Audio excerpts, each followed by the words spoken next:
He was a military veteran, a police captain, a tactical teams and firearms expert. Collin Birnie wore many hats throughout his career. The one his colleagues remember most, an all-around good guy whose life was taken much too soon after a crash on his way home from work. They show TV5's David Custer how his legacy lives on. It was a cold day like this one 9 months ago when an enormous display of gratitude was held for a man larger than life. But 9 months still hasn't healed the heartache felt around the Flint Police Department.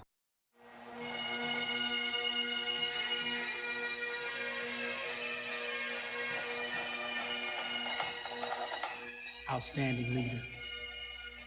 That's how I would describe Captain Collin Birnie. He was dedicated and sincere.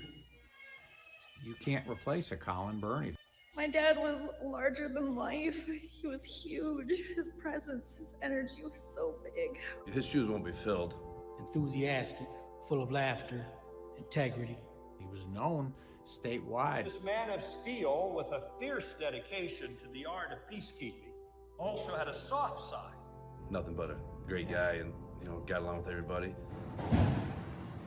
It's been several months since Deputy Chief Jeff Ancliffe joked with his friend and colleague inside the Flint Police Department's gym. You always knew when he was in the building, just loud, not obnoxious loud, just loud, and he laughed.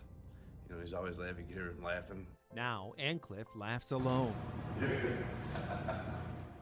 Thinking of the good times he and Captain Collin Birnie shared in this room, a room that now bears the late captain's name on the door. When I would walk out the door, he would be in there already. So you'd know it because there's heavy metal 80s music blaring.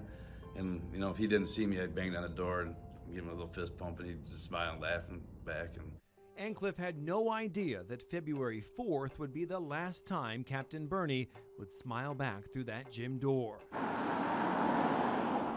On his drive home that evening, Birnie was hit head-on by a teenager who lost control while aggressively passing other cars in wintry conditions on Elms Road in Mount Morris Township. Birnie was rushed to a hospital but didn't make it. And no one thought the veteran captain who fought crime in one of the most dangerous cities for 26 years that his storied career would end this way. It hit everybody kind of differently, but it was a big punch in the gut. It's a different atmosphere. It just seems wrong. This is a guy who was able to stay in the high-ranking hierarchy of multiple police chiefs. Well, think about that. Most chiefs want to bring in their own people, but every single chief since I've been here, and that's got to be 5 or 6 chiefs, have all fought upkeeping Collin Birnie in the high ranks of the police department. This department currently is very heartbroken. Birnie was described as a picture-perfect captain. And he cared. Anytime you can talk to people in the community that you have not yet met is a good thing. He never complained once. He was enthusiastic about getting the work done. He was dedicated. He also wore a lot of hats. He took on several different roles as the Patrol Bureau Commander, Tactical Team Commander. We set up surveillance, got visual on him. Firearms Instructor, and most notably, the Bomb Squad Commander. His wealth of knowledge and everything, the laws, union issues, and then along with he was the commander of the Bomb Squad, just his intelligence dealing with explosives. That was Collin. Chunky? Yep, that was his ops name. Birnie memorialized on every piece of equipment used by the Flint Police Department to defuse a bomb, each tool named after a member of his immediate family. And it's these little things that Ancliffe says get his work family through the reality of it all. The family setting and the camaraderie, everybody kind of stuck together and, worked through it, and we're still dealing with it. Watch the fence, watch the side. There we go.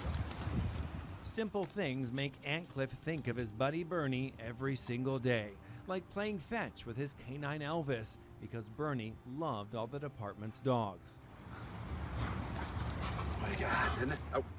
The late captain's lasting legacy will be forever cemented, especially for those suiting up for a job Captain Birnie once treasured. Thankful that we have the relationship that we do with our community. Well, he stood tall for this police department and this community.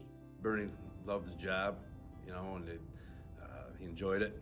Honest, hardworking, enthusiastic. And he could have actually retired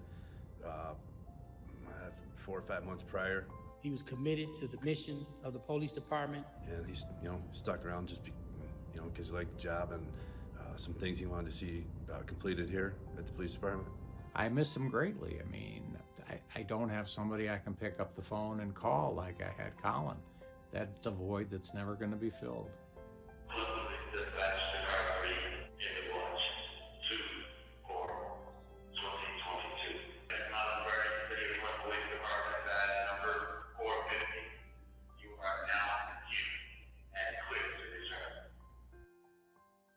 Captain Birnie's family has filed a civil lawsuit against the teen's family seeking damages of more than $25,000. The attorney says it's still in the discovery stage, but no amount of money will bring Captain Birnie back. In Flint, David Custer, WNEM TV5.